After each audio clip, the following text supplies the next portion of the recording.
আজকে পরের যেটা আছে অর্থাৎ ঘর্ষণ বল যেটা আছে ওটা পড়া হবে, ঠিক আছে?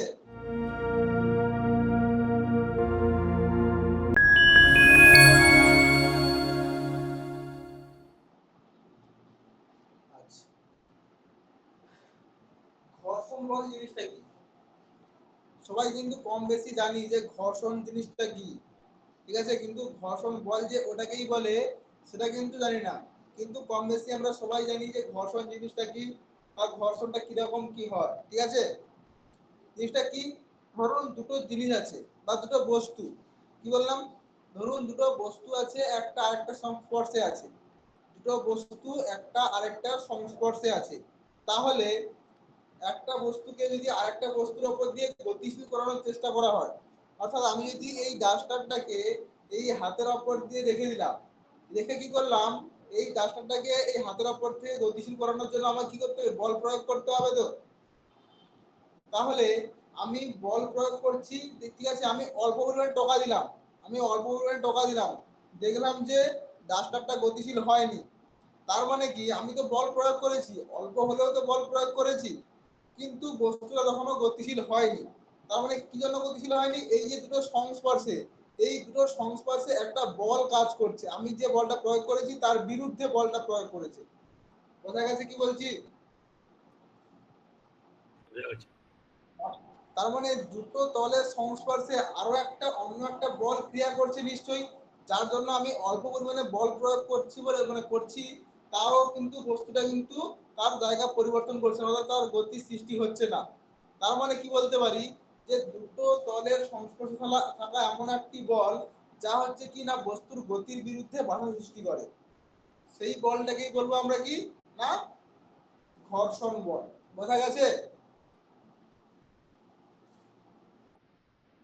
হ্যাঁ স্যার। তাহলে ঘর্ষণ বল জিনিসটা কি? হ্যাঁ স্যার। Yes. তাহলে ঘর্ষণ বল জিনিসটা কি না, দুটো তল আছে, যে কোনো দুটো তলের মধ্যে তা থাকতে হবে, ঠিক আছে? দুটো তলের মধ্যে এমন একটা বল থাকছে যে বলটা আমি অল্প পরিমাণে বল প্রয়োগ করলেও ওই বলটা হচ্ছে ওই গতির বিরুদ্ধে বাধা সৃষ্টি করছে, তার মানে ওই গতি সৃষ্টি করছে না। তার মানে আমি যদি একটু বেশি জোরে বল প্রয়োগ করি তখন দেখবো ডাসাটা চলতে শুরু হচ্ছে বা ডাসাটা গতিশীল হচ্ছে। তার মানে কি, আমি যে বলটা প্রয়োগ করছি সেই বলটা কার থেকে বেশি হচ্ছে? না ঘর্ষণ বলের থেকে বেশি হচ্ছে। বোঝা যাচ্ছে কি বলছি? যে আমি যখন অল্প বল প্রয়োগ করছিলাম তখন বস্তুটা গতিশীল হয়নি, তার মানে সেখানে ঘর্ষণ বলটা বেশি ছিল, যার জন্য বস্তুটা গতিশীল হয়নি। এইবার আমি যখন একটু বেশি বল প্রয়োগ করবো ডাস্টারের উপরে, তখন দেখবো ডাস্টারটা গতিশীল হয়েছে। তার মানে কি বলতে পারি, যে ডাস্টারটা নিশ্চয়ই ওই ঘর্ষণ বলের মানটাকে অতিক্রম করেছে, তা যার ফলে হচ্ছে কি না বস্তুটা চলতে শুরু করেছে বা গতিশীল হয়েছে। বোঝা গেছে কি বলছি? বোঝা গেছে? হ্যাঁ বোঝা গেছে। ঠিক আছে। তাহলে এই যে দুটো স্পর্শ, বলুন, তাহলে স্পর্শতলের মধ্যে থাকা দুটি বস্তুর গতির বিরুদ্ধে যে বাধা সৃষ্টিকারী বলটাকে আমরা কি বলবো? না ঘর্ষণ বল। ঠিক আছে, এটা নিয়ে আরো অনেক কিছু আছে যেগুলো জেনে আপনার লাভ নেই। এই ঘর্ষণ বলটা কোন দিকে ক্রিয়া করে, ঠিক আছে, স্পর্শতলের সঙ্গে অনুভূমিকভাবে ক্রিয়া করে, এগুলো অত জানার লাভ নেই। এই স্পর্শ বলটা হলো, এবার হচ্ছে ঘর্ষণ বলটা কত প্রকারের হয়। ঘর্ষণ বল হচ্ছে 4 রকমের হয়ে থাকে, ঠিক আছে? কি কি? না এক হচ্ছে কি না স্থিত ঘর্ষণ বা স্থির ঘর্ষণ, আর একটা কি চল ঘর্ষণ, 3 নম্বর হচ্ছে আবর্ত ঘর্ষণ, আর 4 নম্বর হচ্ছে কি না প্রবাহীর ঘর্ষণ, ঠিক আছে? তাহলে প্রথমে আসি কি স্থির ঘর্ষণটা কি? না আমি যে ঘর্ষণ যখন একটা বস্তু আর একটা বস্তুর উপর দিয়ে চলতে শুরু করবে, গতিশীল হওয়ার চেষ্টা করবে, কিন্তু বস্তুটা গতিশীল হতে পারছে না যে ঘর্ষণ বলের জন্য। তার মানে কি, আমি একটু যেটা বললাম যে অল্প পরিমাণে ডাস্টার উপরে বল প্রয়োগ করছিলাম কিন্তু বস্তুটা বা ডাস্টারটা গতিশীল হতে পারেনি। তার মানে এদের মধ্যে যে ঘর্ষণ বলটা উৎপন্ন হয়েছিল সেই ঘর্ষণ বলটাকে আমরা কি বলবো? না স্থির ঘর্ষণ। বোঝা গেছে কি বলছি? যখন আমি অল্প বল প্রয়োগ করছিলাম বস্তুটা গতিশীল হতে পারেনি, তার মানে কি এই ঘর্ষণ বলটা এই বস্তুটাকে স্থির করে রেখেছে। তার মানে কি, আমি একটা যখন বস্তুকে আর একটা বস্তুর উপর গতিশীল করাবো, ঠিক আছে, যদি বস্তুর উপর বল প্রয়োগ করলেও বস্তুটা গতিশীল হচ্ছে না, তার মানে যে ঘর্ষণ বলটা উৎপন্ন হবে তখন যে ঘর্ষণ বলটা উৎপন্ন হবে সেই ঘর্ষণ বলটাকে আমরা কি বলবো? স্থিত ঘর্ষণ। বোঝা গেছে? ঘর্ষণ বলটা কি জিনিস? না দুটো বস্তু, ঠিক আছে, দুটো বস্তু একটা আরেকটা সংস্পর্শে থাকলে একটা তলের উপর দিয়ে যখন ওই বস্তুটা চলতে শুরু করবে, ঠিক আছে, ধরো দুটো বস্তু একটা আরেকটার উপর এরকম আছে, যখন এই বস্তুটা অপরের বস্তুটা নিচে তলের সাপেক্ষে চলতে শুরু করবে, তখন আমি দেখবো কি যে অল্প পরিমাণে বল প্রয়োগ করছি অপরের বস্তুটা যখন চলতে শুরু করেনি, ঠিক আছে, তার মানে কি আমি যে বলটা প্রয়োগ করছি সেই বলের বিরুদ্ধে নিশ্চয়ই এদের স্পর্শ বলে কোনো একটা বল ক্রিয়া করছে, যার জন্য বস্তুটা গতিশীল হতে পারেনি। কি বলছি বোঝা যাচ্ছে? ধরুন এখানে একটা খাতা রেখেছি বা একটা টেবিলের উপর একটা আমি ইট রেখেছি, ঠিক আছে, ইটটাকে আমি বল প্রয়োগ করেছি, তার মানে কি ইটটা গতিশীল হওয়ার কথা ছিল তো, আমি আমি এমন একটা মানে এমন কম মানের বলটা প্রয়োগ করেছি যার জন্য ইটটা কিন্তু ওই টেবিলের উপরে গতিশীল হয়নি বা তার অবস্থার পরিবর্তন হয়নি। তার মানে আমি কি বলতে পারি যে ইট আর টেবিলের মধ্যবর্তী কোনো একটা জায়গায় নিশ্চয়ই কোনো একটা বল কাজ করেছে, যার জন্য আমি যে অল্প পরিমাণে বলটা প্রয়োগ করছি ওই বলের বিরুদ্ধে সে বাধা সৃষ্টি করছে। এটা বলতে পারি তো? হ্যাঁ স্যার। তাহলে এই যে বলটা বাধা সৃষ্টি করছে, যে বলটা যে বাধা সৃষ্টি করছে সেই বলটাকেই বলছি আমরা কি না ঘর্ষণ বল। বোঝা গেছে? ঘর্ষণ বল হচ্ছে চার রকমের হয়ে থাকে: স্থির ঘর্ষণ, চল ঘর্ষণ, আবর্ত ঘর্ষণ আর প্রবাহী ঘর্ষণ। স্থির ঘর্ষণটা কোনটা? না যখন দুটো বস্তু, ঠিক আছে, দুটো বস্তু একটা আরেকটার স্পর্শতলে আছে, ঠিক আছে, তাহলে এই যে দুটো বস্তু আরেকটা বস্তুর উপর আছে, ঠিক আছে, তাহলে আমি একটা বস্তুকে যদি বল প্রয়োগ করি বস্তুটা চলতে শুরু করছে না, তার মানে কি ওই দুটো স্পর্শতলে যে বলটা ক্রিয়া করছে তার মান নিশ্চয়ই বেশি বা ঘর্ষণ বলের মানটা নিশ্চয়ই বেশি।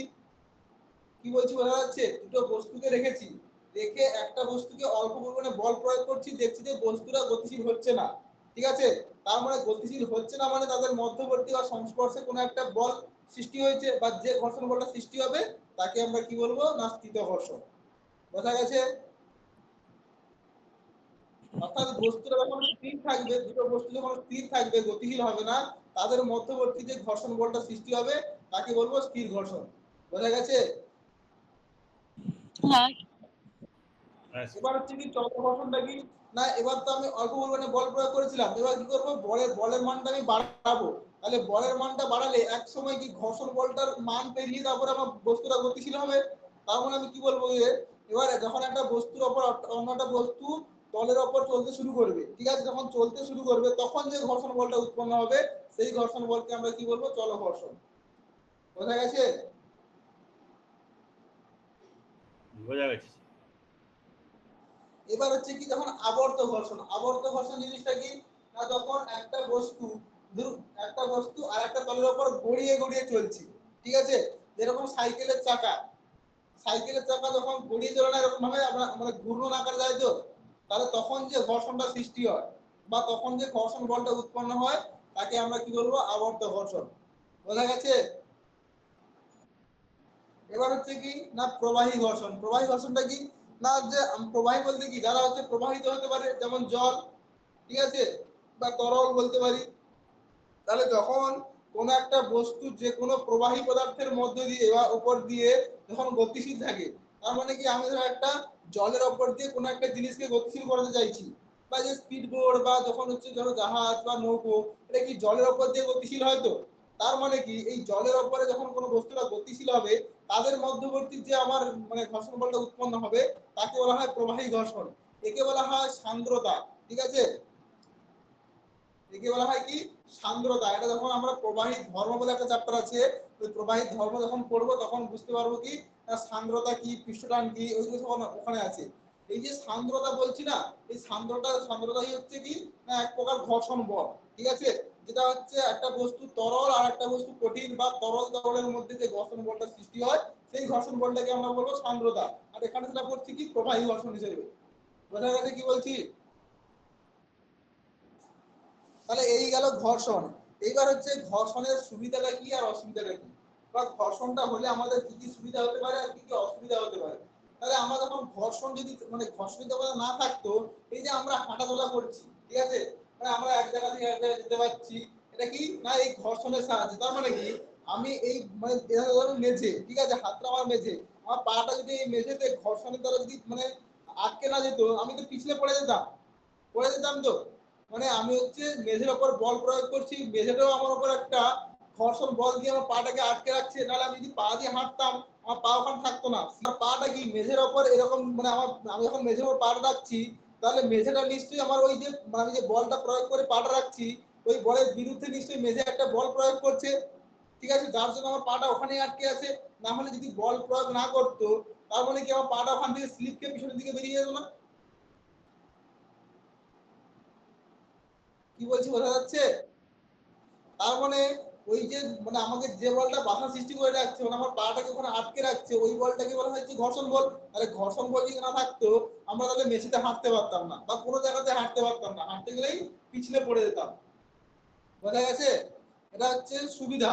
আর কি, আমরা যখন পেনে লিখি, আমরা যখন পেন দিয়ে লিখি, তখন কি হয়, এই ঘর্ষণ বলটা আছে বলে আমরা কিন্তু বিভিন্ন রকমের স্টেপ বা কোনো রকমের অক্ষর টক্ষর লিখতে পারি। যদি ঘর্ষণ বল না থাকতো, কি হলো, স্লিপ কেটে বেরিয়ে যেত।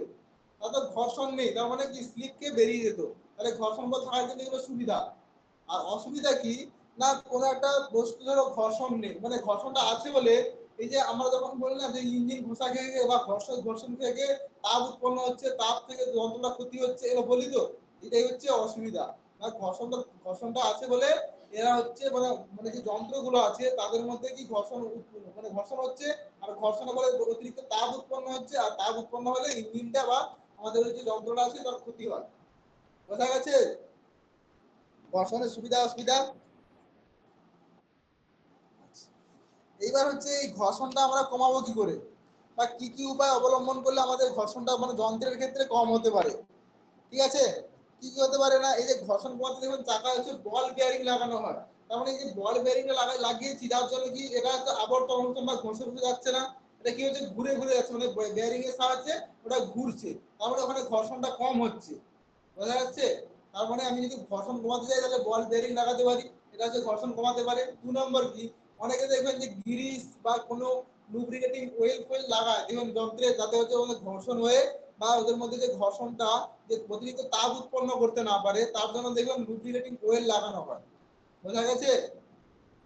বোঝা গেছে। বিভিন্ন রকমের তেল লাগিয়ে ওই যন্ত্রের হচ্ছে এটা মানে বৃদ্ধি করানো হয়, যাতে ঘর্ষণের ফলে অতিরিক্ত তাপ উৎপন্ন না হয়ে যন্ত্রটা যেন নষ্ট না হয়ে যায়। এই হচ্ছে ঘর্ষণ কমানোর উপায়। বোঝা গেছে ঘর্ষণ জিনিসটা কি? ঘর্ষণ জিনিসটা কিন্তু বাস্তবের সঙ্গে প্রচুর কাজে লাগে। বোঝা গেছে সবার? হ্যাঁ মোটামুটি বোঝা গেছে। ঠিক আছে।